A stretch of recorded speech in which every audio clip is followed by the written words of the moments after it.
This episode of Spectre Sound Studios is sponsored by KMA Machines. Hey everybody, how's it going? So today I'm checking out the Guardian of the Wurm by KMA Machines. Yes, this is a sponsored video, but full disclosure here, KMA doesn't get to see the video before it airs, and they don't have any control over any editorial content I make.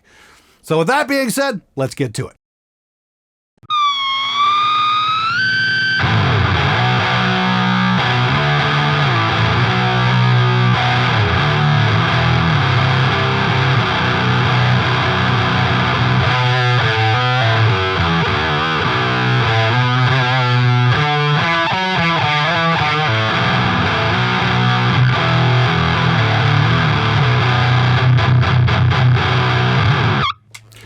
Brand new today, it is the Guardian of the Wurm from KMA Machines. Let's check it out.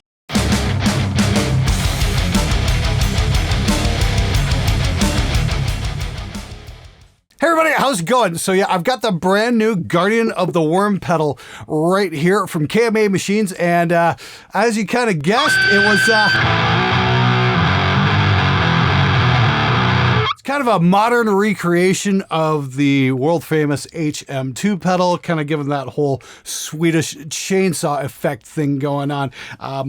Yeah, it's really got that in spades. Going into the clean channel on the Soldano right now. So this is our bass tone. And yeah, we kick this beast on and it's like, yeah, it's pretty gnarly sounding. One thing I really like about this pedal is it's got a built-in gate. That's freaking cool right there. And, you know, I mean, if you want that chainsaw sound, all you gotta do is crank the EQ up, crank the gain up all the way. You gotta watch that little buzz there. That's definitely true to form with the original pedal as well. You really need to keep that in check. If you let it go, it's gonna squeal. But it's definitely got that effect. It's really freaking cool. I find if you just dial this slider back ever so slightly on the EQ, you can get that effect out pretty quickly. Not bad, not bad. Like if we just take that up, you can see there's a little bit of a threshold here with that squeal. It sounds so cool when you're playing though, with it cranked.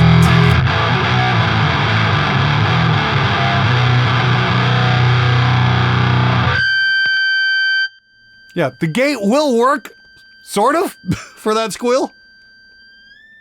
And apparently there is an internal adjustment. You can play with that a little bit and kind of find your own threshold. I'm just kind of leaving it as it is because there is a bit of a trade-off there if you're looking for that. But this is so much more than just a standard HM2 clone. There's a lot going on here. First and foremost, there's the gate. And this kind of works in the same way that a cock blocker would have, where you take advantage of your amp's effects loop. I've got this going to the amp's effects loop and the front, and it's really kind of strange how to wire it up. I was actually on the phone with the builder saying, why the hell isn't this working right? And you've got to not only work with the effects loop, but you got to take the part of the effects loop out into the front of the amp, and then you got to use the amp's effects loop. It's a little bit weird, and they haven't quite got the documentation laid out completely yet. And I really think they need to add a wiring diagram to this pedal's manual to help everybody figure it out, because take it from a guy who's, you know, sold cock blockers for a couple of years, even I was scratching my head going, what the hell? Weirdest thing of all, I've got this hooked up to a TRS Y-splitter cable, because the effects loop on the pedal itself is just a single jack. That's a tip ring sleeve connector, not an input-output. So that makes it even doubly confusing, because I was really trying to get the trigger here going and wasn't having much luck. So I've got the TRS going to a splitter. One cable is going to the amp's effects send or return. I can't remember which one. And the other cable is going to the amp's input. And then the output of the pedal is going to the amp's send or return. I'm confused as fuck. Please, KMA, write this down, because, yeah, that one's kind of a head scratcher. Nice thing is, though, it really does work. That's really cool. And then you can just dial it in. That's a little bit extreme. That's It's got some beef. Now, there's a couple other cool features on this amp. There's a couple different clipping modes here. I had it in silicon diode mode. Now I'll take this to no clipping mode, and this is going to give an even thicker sound.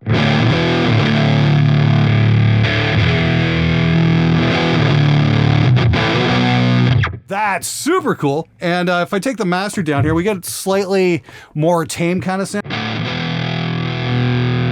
Adding a little bit of grit there.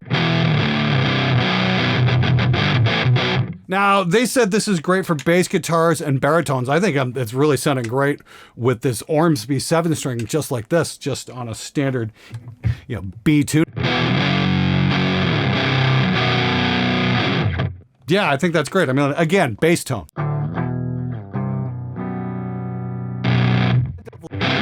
That definitely adds some nastiness. Now, there's a couple different EQ modes on this thing as well. There's the traditional HM2 EQ mode. It's going to have all your center point like you would on a traditional pedal. Oh, look at that. A little less squeal. It's when you crank that master up as well. That's where we start getting. So I'm going to go threshold right about. That's pretty cool. I like that. You can hear just a little bit of that. There, maybe dial the gate in a little bit more. There we go.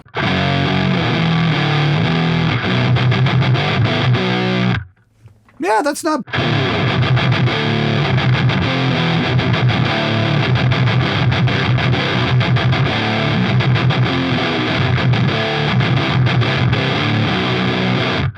Yeah, that'll work. Now, the other thing here is this blend control, and I think this is really cool. Not necessarily on the Soldano clean channel, but when we switch it over to the high gain channel, like check this out. We crank this up here and we get a clean blend.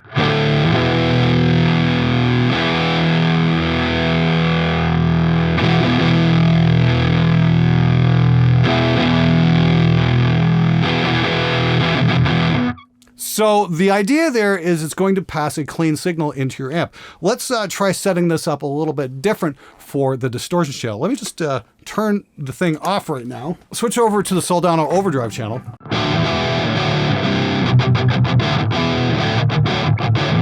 So what we're going to do here is we're going to dial back the gain on the pedal and take the master to about noon here, and we're going to bring in the blend control. I'm going to show you guys exactly what's going on.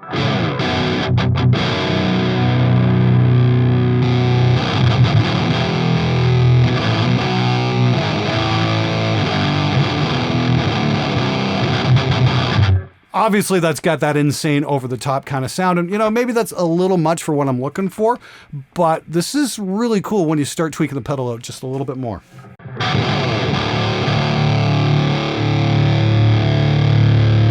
Now we're going to bring in the blend control.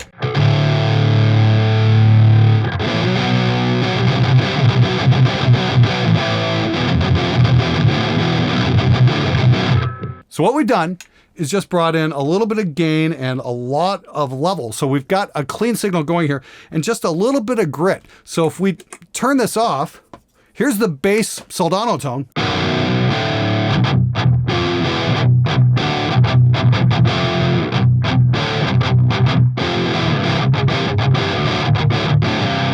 And we bring in the Guardian.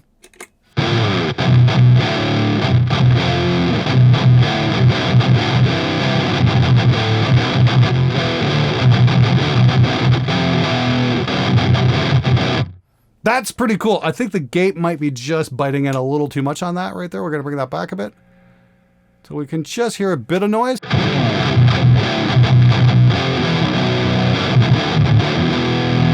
That's pretty cool. Let's add in maybe a tiny bit more gain as well.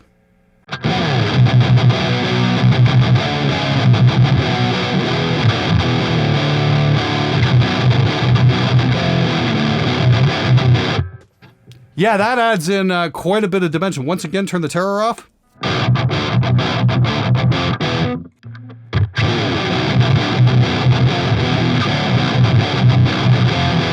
That's really cool because that's not just the standard HM2 buzzsaw kind of sound. Yes, it can do that, but it can give you a bigger, broader sound and use it as an extra texture for your tube amp's high gain channel, which I think is really awesome. Just bringing that in ever so slightly with a blend control cranked up all the way and maybe a bit of gain is really cool. Now, of course, I kind of glossed over the EQ section here. What we've got are 5 different EQ points where you can tune the different frequencies as well. So you can dial this in exactly how you want. And then you've got 3 different EQ modes as well. You've got the classic HM2, you've got the custom one, and then you've got a blend as well. So let's try it on custom here and see what we get.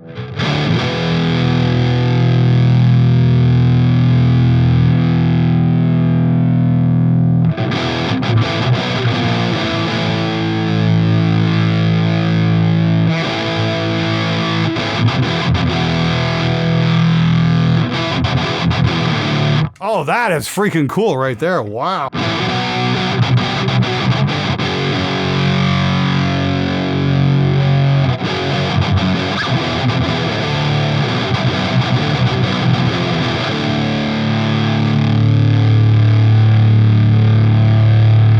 Okay, I'm having way too much fun here.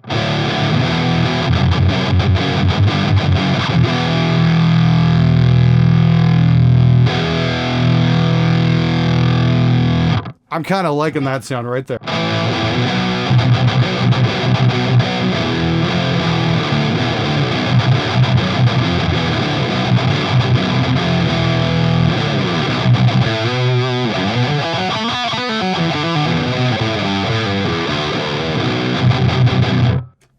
And back again to the original amp sound. That's just crazy.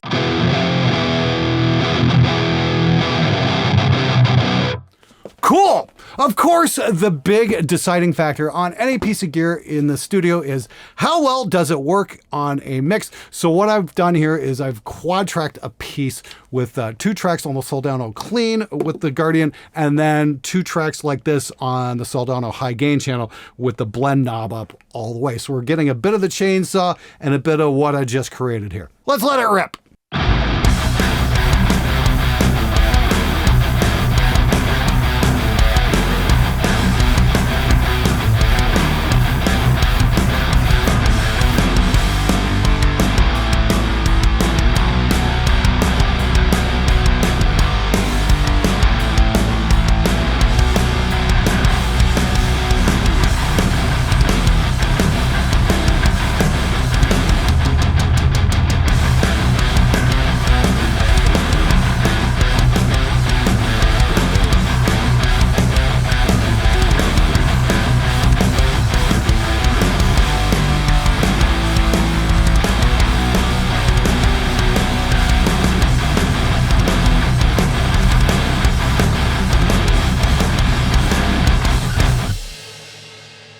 So that is the Guardian of the Wurm by KMA Machines. You can find it for $349 US or 299 euros. And you get it online at Thomann or Chicago Music Exchange or Vintage King as well. For more information, check out the KMA Machines website. I'll have links for everything in the description below. Thanks for watching, and I will see you guys next time.